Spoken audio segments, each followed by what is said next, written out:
வணக்கம் நண்பர்களே, இன்றைக்கி சிவின் கிச்சனில் புடலங்காய் பருப்பு சாதம் எப்படி பண்ணலான்னு பார்க்கலாம் வாங்க.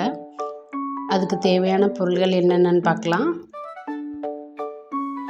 ஒரு தக்காளி, பெரிய வெங்காயம், அரை புடலங்காய், கொஞ்சமாக இஞ்சி பூண்டு பேஸ்ட்டு, கொஞ்சம் மஞ்சத்தூள், கரம் மசாலா, பெப்பர் தூள் கொஞ்சம் எடுத்துக்கலாம்.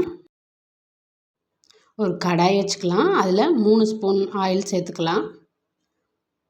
சேர்த்துட்டு எண்ணெய் காஞ்சதும் கொஞ்சம் கடுகு சேர்த்துக்கலாம். கடுகு நல்லா பொரிஞ்சதும் அதுக்குள்ளே வெங்காயம் சேர்த்துக்கலாம். ஃபஸ்ட்டு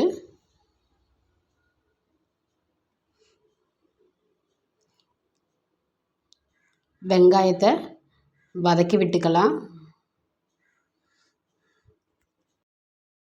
வெங்காயம் நல்லா வதங்கினதுக்கப்புறமா அது கூட இஞ்சி பூண்டு பேஸ்ட் கொஞ்சம் சேர்த்துக்கலாம். சேர்த்து கிளறிக்கலாம். பச்சை வாசனை போகிற வரைக்கும் நல்லா கலந்து விட்டுக்கலாம். ஒரு தக்காளியை எடுத்துருக்கோம், அதை உள்ளே சேர்த்துக்கலாம்.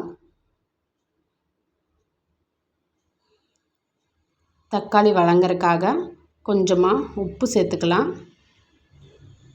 சேர்த்துட்டு நல்லா கலந்துக்கலாம்.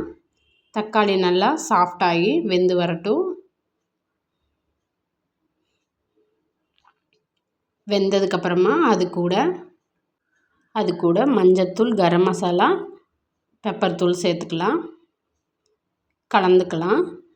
கலந்ததுக்கப்புறமா பொடியாக நறுக்கி வச்சுருக்க புடலங்காவை உள்ளே சேர்த்துக்கலாம். எனக்கு அரை புடலங்காய் தேவைப்பட்டுச்சு.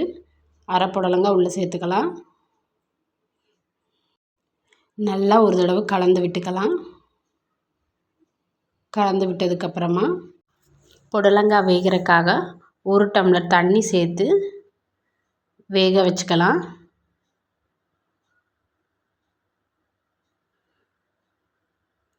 புடலங்காய் வெந்ததுக்கப்புறமா அது கூட கொஞ்சமாக பருப்பு எடுத்து வச்சுருக்கேன். பருப்பை உள்ளே சேர்த்துக்கலாம். பருப்பு கொஞ்சம் நல்லா ட்ரை ஆகிற அளவுக்கு வதக்கி விட்டுக்கலாம். 1 நிமிஷத்துக்கு நல்லா வதக்கி எடுத்துக்கலாம். வதங்கினதுக்கப்புறமா அது கூட சாதம் சேர்த்து கிளறி எடுத்துக்கலாம். புடலங்காய் பருப்பு சாதம் ரெடி. வாங்க டிஃபனை பேக் பண்ணலாம். பிடிச்சிருந்தால் லைக் பண்ணி சப்ஸ்கிரைப் பண்ணுங்கள். தேங்க்யூ ஃபார் வாட்சிங்.